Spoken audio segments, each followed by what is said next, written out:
चंद्रपूर महापालिका निवडणुकीच्या पार्श्वभूमीवर भाजपमधील अंतर्गत वाद चव्हाट्यावर आलाय।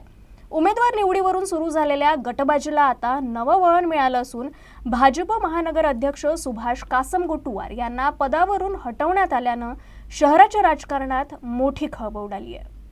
चंद्रपूर शहरात महापालिका निवडणुकीच्या पार्श्वभूमीवर राजकीय वातावरण तापलेलं असतानाच भारतीय जनता पक्षातील अंतर्गत गटबाजी पुन्हा एकदा उघडकीस आली आहे। उमेदवार निवडीवरून पक्षांतर्गत संघर्ष उफाळून आल्यानंतर आता भाजप महानगर अध्यक्ष सुभाष कासमगोटुवार यांना पदावरून हटवण्यात आलंय।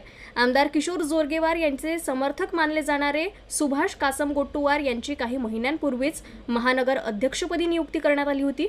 मात्र महापालिका निवडणूक प्रक्रियेदरम्यान आमदार सुधीर मुनगंटीवार आणि आमदार किशोर जोरगेवार यांच्यातील मतभेद तीव्र झाले। याचा थेट परिणाम पक्षाच्या संघटनात्मक रचनेवर होताना दिसतोय। दरम्यान उमेदवार निवड प्रक्रियेत मोठा गोंधळ झाल्याचं चित्र समोर आलं। एबी फॉर्मच्या वाटपात एकाच प्रभागातून 2 ते 3 उमेदवारांना एकाच गटाकडून फॉर्म देण्यात आल्याचे प्रकार घडले। यामुळे पक्षाच्या कार्यपद्धतीवर प्रश्नचिन्ह उपस्थित झाले असून कार्यकर्त्यांमध्ये असंतोष पसरलाय।